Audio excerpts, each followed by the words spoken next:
کہ رسول اللہ صلی اللہ علیہ وسلم کے اندر نعوذ باللہ یہ کمی ہے، یہ خامی ہے، لیکن آپ کے شاگردوں پر انگلی اٹھا کر گویا یہ ثابت کرنا چاہتے ہیں کہ آپ نے تربیت صحیح نہیں کی، آپ نے ایسے لوگوں کو پڑھایا جو لوگ دنیا طلبی میں آگے ہو گئے، آپ نے ایسے لوگوں کو تیار کیا جو دنیا کے سامنے کوئی اچھا نمونہ اور اچھے آئیڈیل کی حیثیت سے پیش نہیں ہو سکے۔ اس لیے یہ آقا صلی اللہ علیہ وسلم کی تنقیص ہے اور ہمیں اس سلسلے میں بہت زیادہ حساس رہنے کی ضرورت ہے۔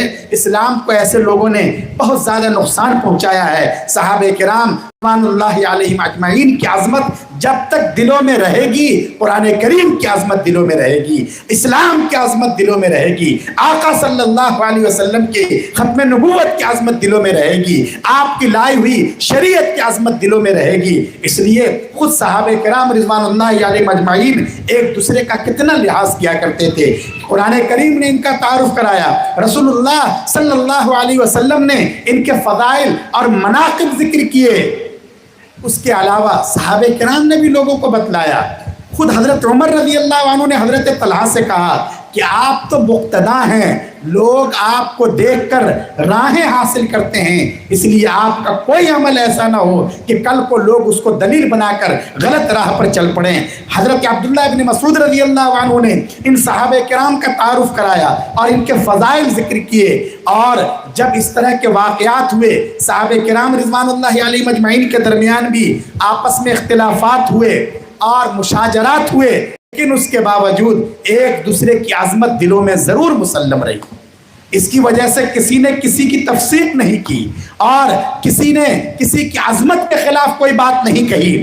آپ دیکھ لیجئے، پوری تاریخ کو اٹھا کر دیکھ لیجئے، یہ حضرت عثمان غنی رضی اللہ تعالی عنہ کی کہ واقع شہادت سے پہلے تک اس طرح کا بھی آپس میں کوئی اختلاف نہیں ملتا ہے۔ یہ اختلاف جس کو مشاجرات کے نام سے جانا جاتا ہے، یہ اس وقت رونما ہوتے ہیں جب صحابہ کرام کی اکثریت اس دنیا سے جا چکی ہے، اور عام طور سے وہ لوگ ہیں جو صحابی نہیں ہیں، جن کو شرف صحابیت حاصل نہیں ہے، اس وقت اس طرح کے واقعات ہوتے ہیں۔ حضرت عثمان غنی رضی اللہ عنہ کی شہادت ہوتی ہے، اور یہ شہادت یہ تاریخ کا بہت دردناک واقعہ ہے، لیکن پوری تاریخ میں یہ بات بالکل کلیئر ہے کہ آپ کی شہادت میں کسی صحابی کا کوئی رول نہیں، کوئی نہیں ثابت کر سکتا۔ حضرت عبداللہ ابن عباس رضی اللہ عنہما نے خود فرما رکھا ہے، یہ چھٹے ہوئے گاؤں کے فسادی لوگ تھے، ادھر ادھر سے اٹھ کھڑے ہوئے تھے، قبائل کے بگڑے ہوئے لوگ تھے جنہوں نے مدینہ منورہ پر دھاوا بول دیا تھا۔ صحابہ کرام جنہوں نے آپ کی حفاظت کرنی چاہی وہ بھی نہیں کر سکے، اور وہ اپنے مقصد میں کامیاب ہو گئے۔ کسی صحابی نے اس میں ذرہ برابر کوئی حصہ نہیں لیا، اور کسی صحابی پر کبھی انگلی نہیں اٹھائی جا سکتی۔ یہ بدماش قسم کے لوگ تھے، فسادی قسم کے لوگ تھے، یہ بلوائی تھے جنہوں نے اسلام کے مرکز کو نقصان پہنچانے کی کوشش کی۔ اس کے بعد حالات جب خراب ہوتے ہیں، جب فتنے شروع ہوتے ہیں، امیر المومنین کو شہید کر دیا جاتا ہے، تو آپس میں پھر طرح طرح کی باتیں گشت کرنے لگتی ہیں، افواہیں پھیل جاتی ہیں، سوچنے کا معیار بدلنے لگتا ہے۔ اس لیے دونوں طرف صحابہ کرام کی جماعت ہو گئی۔ حضرت امیر معاویہ رضی اللہ تعالیٰ عنہ یہ کہنے لگے کہ پہلے حضرت عثمان رضی اللہ عنہ کے قاتلوں سے بدلہ لیا جائے گا، اس کے بعد آگے کی کارروائی ہوگی۔ حضرت علی رضی اللہ تعالیٰ عنہ یہ سمجھ رہے تھے کہ ابھی فتنوں کا زمانہ ہے، بلوائیوں نے سر ابھار رکھا ہے، اس لیے ابھی اس کا موقع نہیں ہے، جب موقع مناسب آئے گا تو ضرور ان کی سر کو بھی کی جائے گی۔ لیکن یہی بات آپس میں اس کا تصفیہ نہیں ہو سکا، اور بات بڑھتی گئی اور ایک دوسرے کے خلاف غلط فہمیاں پیدا ہو گئی۔ لیکن اس کے باوجود دونوں ایک دوسرے کی عظمت کے قائل ہیں، دونوں ایک دوسرے کو سمجھ رہے ہیں، اور اگر ان کی غلطی ہے بھی تو یہ اجتہادی غلطی ہے، سوچنے اور سمجھنے کی غلطی ہے۔ اس لیے جن دنوں دونوں میں آپس میں جھگڑے چل رہے تھے، لڑائی چل رہی تھی، صحابہ کرام ادھر بھی جاتے تھے ادھر بھی جایا کرتے تھے۔ ایک صحابی تھے جو حضرت معاویہ رضی اللہ عنہ کے دسترخوان پہ کھاتے تھے اور لڑتے تھے حضرت علی رضی اللہ عنہ کی طرف سے، کوئی حرج نہیں ہے، ایسا بھی ہوتا تھا۔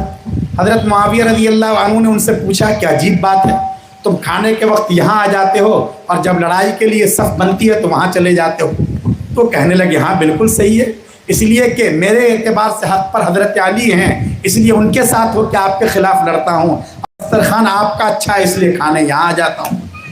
تو اس طرح کی صورتحال عین اس زمانے میں کافروں نے، جو اس وقت کے رومی بادشاہ تھے، انہوں نے یہ چاہا کہ مسلمانوں کو نقصان پہنچایا جائے، آپس میں مسلمانوں کی طاقتیں باہم دست و گریبان ہیں، اس لیے اس نے یہ چاہا کہ حضرت علی رضی اللہ عنہ کے حدود مملکت پر حملہ کر دے، لیکن حضرت علی رضی اللہ عنہ کا جواب جب جاتا اس سے پہلے امیر معاویہ رضی اللہ عنہ نے فوراً اس کے نام سخت قسم کا پیغام بھیجا اور کہا کہ او رومی کتے، اپنی حد میں رہنا، اگر تو نے مسلمانوں کے حدود مملکت کی طرف غلط نظر اٹھا کر دیکھی تو یاد رکھنا تیرا مقابلہ کرنے کے لیے سب سے پہلے معاویہ بن ابی سفیان ہوگا، اس کے بعد علی ہوں گے، لیکن تم یہ مت سمجھو کہ تم ہمارے اختلاف کا فائدہ اٹھا لو گے، حضرت علی کی طرف تم نظر اٹھا کر نہیں دیکھ سکتے۔ اس طرح کے جذبات تھے اور اس طرح کے حالات تھے، اس لیے بہرحال اہل سنت والجماعت کا عقیدہ یہی ہے کہ حق حضرت علی رضی اللہ عنہ کے ساتھ تھا اس لڑائی میں، لیکن امیر معاویہ رضی اللہ تعالی عنہ کسی ذاتی دشمنی کی وجہ سے نہیں، عداوت کی وجہ سے نہیں، یا عصبیت کی وجہ سے نہیں، بلکہ مسئلے میں ان کی ایک رائے الگ تھی، اس رائے کی وجہ سے یہاں تک جنگ کی نوبت آ گئی تھی، اس لیے انہیں بھی اللہ تعالیٰ کی طرف سے اجر ملے گا۔ لیکن بہرحال اس کو بنیاد بنا کر کسی صحابی رسول کی شان میں گستاخی کرنا اور ان کو اپنے سے بھی کمتر اور حقیر قرار دینا، یہ انتہائی بری بات ہے اور جرأت رندانہ ہے جس کی کسی نے اجازت نہیں دی ہے۔ دیکھیے، جب بھی کسی صحابی کے بارے میں گفتگو کرنا ہو، اس کے لیے آقا صلی اللہ علیہ وسلم نے ایک معیار بتلا دیا ہے۔ آپ نے فرمایا ہے کہ دیکھو، لا تتخذوہم غرضا من بعدی، آپ کو اس کا احساس تھا کہ میرے بعد میری امت میں بھی ممکن ہے کچھ ایسے لوگ کھڑے ہوں گے جو میرے ان جانثار صحابہ کرام پر انگلیاں اٹھائیں گے، اس لیے آپ نے فرمایا کہ میرے بعد ان کو نشانہ مت بنانا، ان پر طعن و تشنیع مت کرنا، ان کی عزت پر حرف گیری مت کرنا، یہ آپ نے فرمایا۔ اس کے بعد آپ نے کیا بات فرمائی ہے، یہ بہت بنیادی بات ہے۔ آپ نے فرمایا فمن احبہم فبحبی احبہم ومن ابغضہم فببغضی ابغضہم۔ دیکھو، جب بھی کسی صحابی کے بارے میں کوئی مسئلہ آئے تو تم اس کے عمل کو مت دیکھو، اس کے کردار کو مت دیکھو، چکر میں مت پڑو کہ تاریخی روایات میں کیا لکھا ہے اور ان کا کیا کردار ہونا چاہیے۔ تمہارے لیے، اہل ایمان کے لیے میری ایک ہی ہدایت ہے کہ تم یہ دیکھو کہ اس کو مجھ سے نسبت ہے، میرا تعلق ہے ان سے، اس لیے تم میری نسبت کی وجہ سے، میرے تعلق کی وجہ سے ان کا خیال رکھنا، ان کا کیا عمل ہے اور تمہیں ان کے بارے میں کیا بتایا جا رہا ہے، ان ساری چیزوں کو بھول جاؤ۔ من احبہم فبحبی احبہم، اگر ان میں سے کسی کے ساتھ تمہیں محبت ہے تو یہ محبت اس بات کی دلیل ہے کہ مجھ سے محبت ہے۔ اگر کسی کے بغض ہے، کسی سے نفرت ہے، عداوت ہے، چاہے تم اس عداوت کے لیے بنیادیں بتاؤ اور یہ لکھو کہ یہ واقعہ پیش آیا، وہ واقعہ پیش آیا، کچھ بھی تم بگاڑو، لیکن یاد رکھو اگر تمہارے دل میں کسی صحابی کے خلاف نفرت کے جذبات ہیں فببغضی ابغضہم، تو گویا کہ مجھ سے نفرت اور مجھ سے کراہیت کی وجہ سے تم میرے صحابی کے ساتھ نفرت کے جذبات رکھتے ہو۔ اس لیے میری ہدایت بالکل کلیئر ہے، واضح ہے کہ میری نسبت کو دیکھو، اگر مجھ سے محبت ہے تو تم ان سے محبت کرو، اگر مجھ سے نفرت ہے تو تم ان سے نفرت کرو، تم ان کے کردار پر مت جاؤ، ان کے اعمال پر مت جاؤ جن اعمال کی وجہ سے تمہیں شک اور شبہ ہے۔ یہ بالکل واضح میسج رسول اکرم صلی اللہ علیہ وسلم نے دے دیا ہے، کیا اس کے بعد بھی کسی شک اور شبہ کی گنجائش رہ جاتی ہے؟ اس لیے صحابہ کرام رضوان اللہ علیہم اجمعین کی عظمت ہمارے دلوں میں ہونی چاہیے اور یہ بہت ضروری ہے، باضابطہ